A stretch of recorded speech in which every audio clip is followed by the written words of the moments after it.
2020 has got a big docket of great-looking games coming up. Hi folks, it's Falcon, and today on Game Ranks, the top 10 new games of July 2020. Starting off at number 10, it's Marvel's Iron Man VR, coming to the PlayStation VR on July 3rd. Now, I want to go ahead and acknowledge that there's a keen possibility this could backfire, but I've looked at the gameplay and I'm really interested in how this game turns out. It seems as though they really tried to make an Iron Man simulator, which is not something I think sounds anything but amazing if possible. But the real questions we have are, is it? Is it possible? The way the game handles flying just looks impossibly fun. You pretty much control the flying with your hands. It is extremely cool looking. And from what I've seen, people seem to like it. Now, of course, we really can't say anything until the game itself is out, but that's very soon, and I can tell you, without a shadow of a doubt, I am at least gonna try it. If it pans out, this could easily be the killer VR app, so to speak. Be a superhero. At number 9 is Trackmania, which is a remake of the freeware game made years ago called Trackmania Nations. I don't know if you remember this game, but it was this basically a Formula One RC car track-oriented racing game. Like, it was a long time ago, and it went on for a number of years, but they were no longer able to make money on it through ads, so it got shut down. And it's been quite a while since anyone's been able to play it. That whole thing is being rebooted. This is a free-to-play, but I want to go ahead and just note that the original was a free-to-play, and it was one of the most fun games. Seriously, it's been a very long time since I've played this game, and frankly, it just seems like a lot of fun to drop in. They intend to monetize it seemingly through season passes of various levels, although they're also selling access by the year, so I don't know exactly how that's going to pan out. However, this is an insane, gravity-defying arcade racer that, like, as far as that description goes, it's one of the ultimate games, if it turns out to be a lot like the original anyways. Trackmania is coming to PC on July 1st. At number 8 is Deadly Premonition 2, A Blessing in Disguise, the sequel to the 2010 Deadly Premonition. It has been a long time since people trekked through Greenvale, Washington, investigating the murder of an 18-year-old woman. Deadly Premonition was a really polarizing game. If you recall, like, some people loved it, some people absolutely hated it. It actually held the Guinness World Record for the most critically polarizing survival horror game. And I'm not making that up.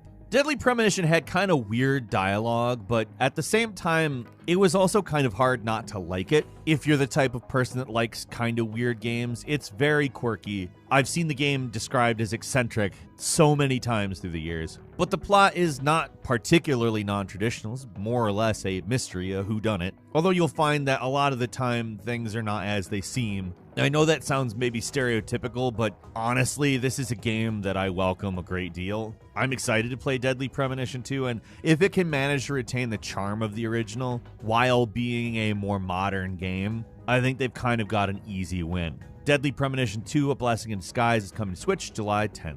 At number 7 is F1 2020, of course the official game of the 2020 Formula 1 and Formula 2 championships, and is kind of functioning as a replacement for the championship because of what's going on in the world right now. Obviously, it's a pretty sweet looking game. They do what they can to accurately simulate Formula 1. Not a lot of people outside of Formula 1 racers have driven an F1 car, so I can't really attest to how accurate it is. But these are gorgeous games that are really incredibly fun and definitely provide what I would call a fairly unique experience. Again, this year it has a fairly unique position in that it's kind of actually replacing the real season. So I'm kind of excited just to see how that plays out personally. It of course looks like a great update to the game, and it's coming to Windows, PlayStation 4, Xbox One, and Stadia on July 7th.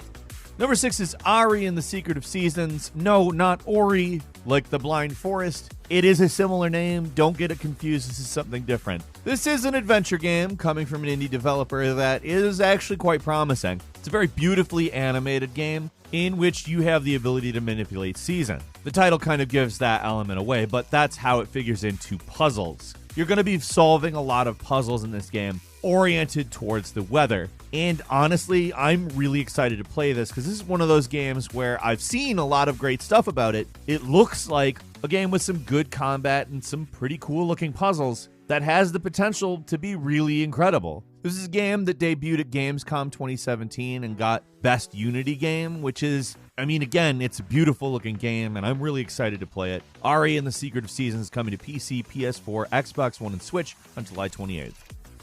At number 5 is Skater XL, which has had the benefit of a pretty productive early access season, so to speak. This is a game that has really been well liked by people who really just know that good skateboard games are tough to come by. And in particular for people who like skate, this is a game that people are just absolutely stoked on. I mean, let's be serious. This is a genre that is basically ignored. Tony Hawk was the killer app. Skate was a great game. And then basically everything else, It's certainly not as memorable as either of those two games. But this one's oriented towards precision and simulation, more like Skate than Tony Hawk, obviously. Of course, it's not an official continuation of Skate, but Skater XL looks like a really worthy successor in a spiritual sense. You can actually get it on early access now, but the official release comes July 7th on PC, PS4, Xbox One, and Switch.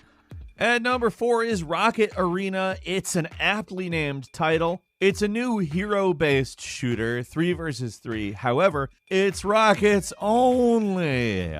Now, I wouldn't normally say like, hey, let's look at every single little spin on the hero shooter thing. It's kind of a played out genre at this point, but woof, I like this. Let's be serious. Like, do I need to say a lot more? It's a game where everybody's got a rocket launcher and the idea is to shoot rockets at each other. I don't know why we haven't had this yet. It's one of those of course games. Of course. I'm there. I'm gonna play it. I haven't played it yet, but Rocket Arena. PC, PS4, Xbox One, July 14th. I'm gonna be there.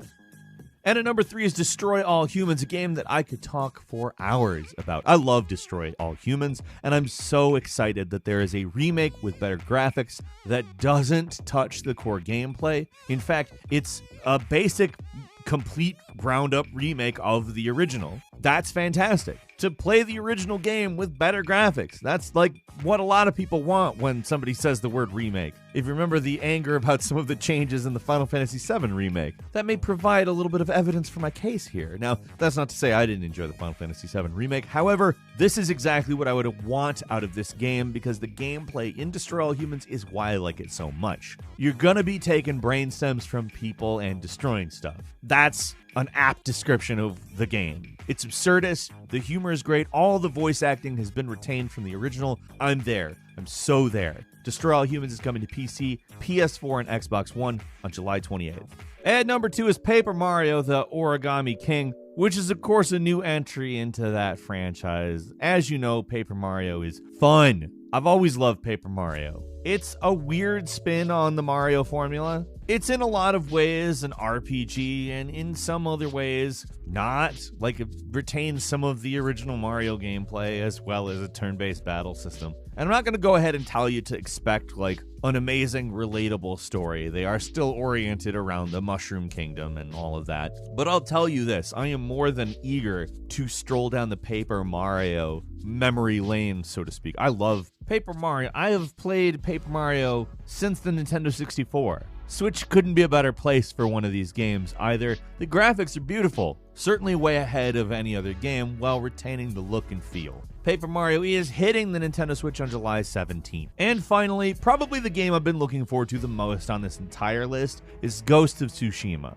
This is just an awesome looking PS4 exclusive that they announced a while back, and I've just been craving more of because it's such a cool looking, beautiful trailer with this intense, like, realistic but surreal look to it. And the game is apparently oriented around learning a style of martial arts, more or less. It's an action-adventure stealth game with a lot of swordplay in it, if indeed you decide to go the combat route. But hey, the infamous developers could have done something a lot less cool than this. This is just an astoundingly awesome looking game. I cannot wait to play it. It is going to be one of those ones where if it's not as good as it looks, though, I'm going to be really disappointed. Ghost of Tsushima is hitting PlayStation 4 on July 17th. We've also got a quick bonus to mention before we leave. Death Stranding is hitting the PC. If you played it on PS4, you know that Death Stranding is a very specific game for very specific people. I am one of those people. I love it. I fully acknowledge you may not be one of those people,